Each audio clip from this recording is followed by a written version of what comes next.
Most people think if a layout looks beautiful on paper and passes code, it's good enough. Here's the truth structural engineers are finally saying out loud in 2026. There is one Barndominium layout they increasingly refuse to put their name on, not because it can't be built, but because they've seen what happens to families living inside it 5 years later. And the painful part isn't just cracked drywall or uneven floors. It's the slow financial bleed, the tension between generations, and the repairs that show up long after the builder's warranty has quietly expired. When you start planning a Barndominium, especially for a big family or a 3-generation setup, the dream feels clean and simple. You imagine wide open living spaces, separate wings for privacy, kids running through breezeways, grandparents having their own suite, but still close enough for Sunday dinners. You picture the holidays, the grandkids, the security of everyone under one roof. On paper, certain layouts look like they promise all of that. Balanced wings, dramatic rooflines, symmetry that feels intentional and strong. It looks like the perfect family compound. On paper, it's elegant. In real life, it's a structural compromise that compounds over time. The layout engineers are increasingly refusing isn't rejected because it's trendy or because it's ugly.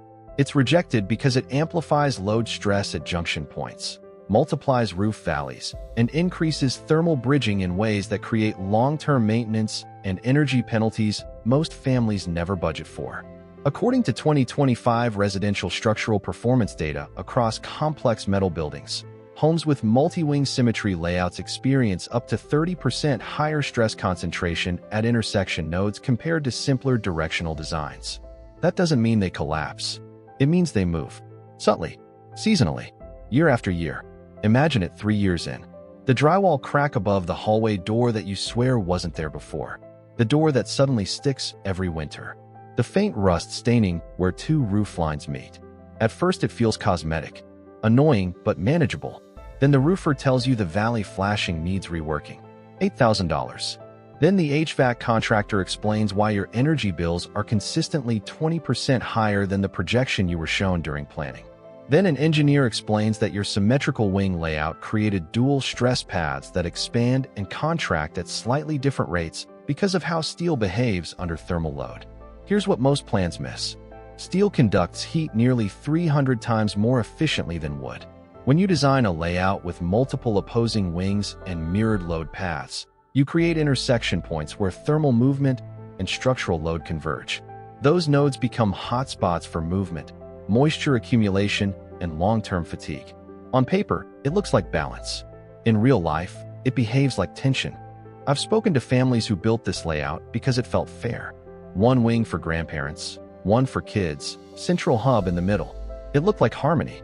3 years later, they were quietly converting one wing into storage because the subtle structural movement made the far bedrooms colder in winter and hotter in summer. Their electric bills were creeping upward. Their roofer had been back twice. The house wasn't failing. It was just costing more than promised. Every single year. Structural engineers aren't emotional about floor plans. They're math-driven. When enough of them independently start declining to stamp certain configurations without significant redesign, you should pay attention. In 2026, more engineers are pushing families toward layouts that reduce intersection complexity, minimize opposing load paths, and limit roof valley count. Not because it looks simpler, because it performs better over decades. And this is where the tension really sets in. The layout they're moving families away from is often the one that looks the most impressive in renderings. The one that feels like it delivers equal privacy to everyone. The one that real estate photographers love because it photographs symmetrically. But symmetry in a steel-framed structure isn't neutral. It's mechanical. The dream is still possible. Multi-generational living can absolutely work. But the geometry underneath that dream either supports it quietly for 30 years or starts charging interest on structural decisions you didn't realize you were making. So what exactly is happening at those structural nodes that makes engineers hesitate? And why are simpler directional layouts outperforming the dramatic multi-wing designs families are drawn to? The answer isn't aesthetic. It's physics. And once you see it, you'll never look at Barndominium floor plans the same way again. What's happening at those structural nodes is something most families never see because it's buried behind drywall, insulation, and metal cladding. But engineers see it immediately when they review plans. In symmetrical multi-wing barndominiums, especially the ones with mirrored wings extending from a central hub, the intersection where those wings connect becomes a three-dimensional load transfer point. Roof weight, wind shear, thermal expansion, and lateral forces all converge there. On paper, the load paths are calculated to handle it. In real life, the building doesn't fail catastrophically. It flexes. It breathes. It moves microscopically in different directions at different times of the year. That movement is where the long-term cost begins. Steel expands and contracts with temperature far more dramatically than wood. In a simple rectangular layout, that movement happens predictably along a single axis. In a symmetrical multi-wing layout, opposing wings can expand in slightly different ways because of solar exposure, wind direction, and internal climate differences. One wing may heat up faster in the afternoon sun. The other may stay cooler. That differential movement, even if it's measured in millimeters, translates into stress at the junction point. Over time, fasteners loosen microscopically. Sealants fatigue. Flashing begins to separate. Not enough to cause immediate leaks, but enough to allow moisture intrusion during the kind of sideways storm that hits once or twice a year. On paper, it looks simple. In real life, that dream symmetry turns into compounding maintenance. There's another dimension engineers point to, and it's one families almost never think about during planning. Roof valley count. Every time two roof lines intersect, you create a valley. Every valley is a drainage concentration point. In rectangular barndominiums, you might have two primary valleys. In complex symmetrical layouts, you can easily double that. More valleys mean more flashing, more potential failure points, more debris accumulation, more ice dam risk in colder climates. According to 2026 roofing performance studies, homes with 4 or more valley intersections show nearly 40% higher long-term leak repair frequency compared to simpler roof geometries. Imagine this in daily life. You've built the house for your parents and your kids. It's 5 years in. Everything looks fine from the driveway. Then one heavy storm, water tracks along a fatigued valley seam and stains the ceiling in the central living space. It's not catastrophic. It's just enough to require partial drywall replacement and a roofer visit. $7,000. 2 years later, a different valley. Another $5,000. The house is still standing. But the forever home you budgeted for starts quietly behaving like a high-maintenance asset. Here's what most builders won't say directly. They can build it. They just don't live in it. Structural engineers, especially the ones who consult on long-term durability rather than just code compliance, are looking at 30-year performance curves. They're seeing higher maintenance frequency, greater envelope fatigue, and increased warranty callbacks on complex symmetrical footprints. And when families ask them for recommendations in 2026, they're steering them toward layouts that reduce intersection complexity, even if those layouts look less dramatic in renderings. And this is where the emotional part collides with the math. Big families are drawn to symmetry because it feels fair. Equal wings, equal privacy, equal distance from the center. It feels like harmony built into the architecture. But physics doesn't care about fairness. It cares about load distribution and thermal movement. And when fairness creates opposing forces, physics eventually wins. A 3-generation family in Oklahoma built a symmetrical multi-wing layout, specifically so grandparents wouldn't feel less prioritized. Within 4 years, subtle structural movement created enough drywall cracking in one wing that they had to reframe portions of the interior partition walls. Total remediation cost, just over $32,000. The home was safe. It simply wasn't optimized for the material behavior of steel under multi-directional stress. So engineers aren't rejecting these layouts because they hate creativity. They're rejecting them because they've seen enough data to know where stress concentrates. And stress, when multiplied by time, always finds the weakest detail.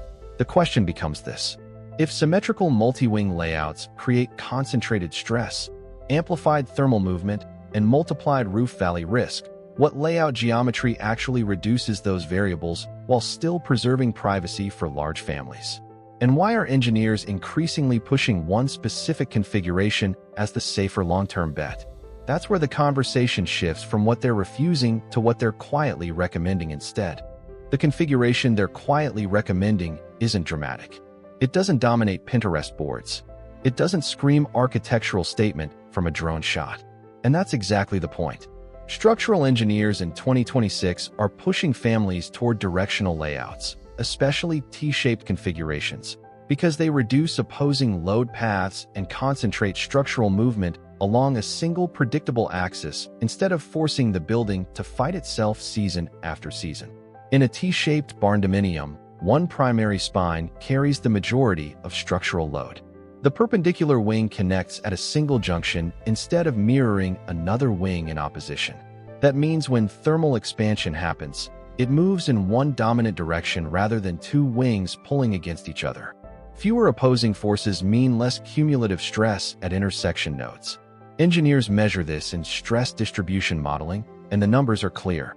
Directional layouts can reduce concentrated junction stress by up to 25% compared to symmetrical multi-wing designs of similar square footage.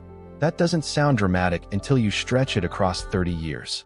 Think about your parents' suite at the end of a mirrored wing in a symmetrical layout.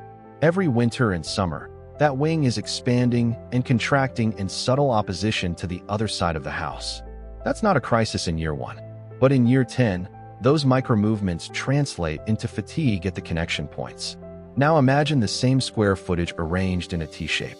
The perpendicular wing is anchored to a dominant structural spine. Movement flows outward, not against itself. Stress disperses instead of colliding. It's quieter engineering, less visible, more durable. There's another advantage engineers rarely advertise but privately value: reduced roof valley count. A T-shaped roofline typically has fewer high-risk valley intersections than a symmetrical H or multi-wing configuration. Fewer valleys mean fewer flashing seams, fewer debris traps, fewer ice dam points. Over 20 years, that translates into measurable maintenance savings. Some roofing consultants estimate long-term leak risk reduction of 20 to 30% simply by minimizing valley complexity. Now let's be honest. T-shaped layouts aren't magic. They come with trade-offs. The perpendicular wing requires thoughtful orientation relative to sun and wind. If placed poorly, it can create uneven solar gain that affects comfort. It can also require slightly more planning during site positioning to ensure drainage patterns remain efficient. Engineers aren't saying T-shape always wins because it's trendy. They're saying it wins when designed correctly for the lot, climate, and family needs. And this is where big families need to pay attention. You're not just building a house. You're building a 30-year system. Multi-generational homes carry heavier occupancy loads. More showers, more cooking, more interior humidity, more thermal cycling because someone is always home adjusting thermostats. The structure works harder. The roof works harder. The building envelope works harder. A layout that multiplies structural stress might survive beautifully for a retired couple. Add 3 teenagers and grandparents, and the wear accelerates. Engineers have started quietly refusing symmetrical multi-wing builds not because they collapse, but because they accumulate friction, structural friction, thermal friction, maintenance friction, faster under high occupancy conditions. And when friction compounds, cost follows.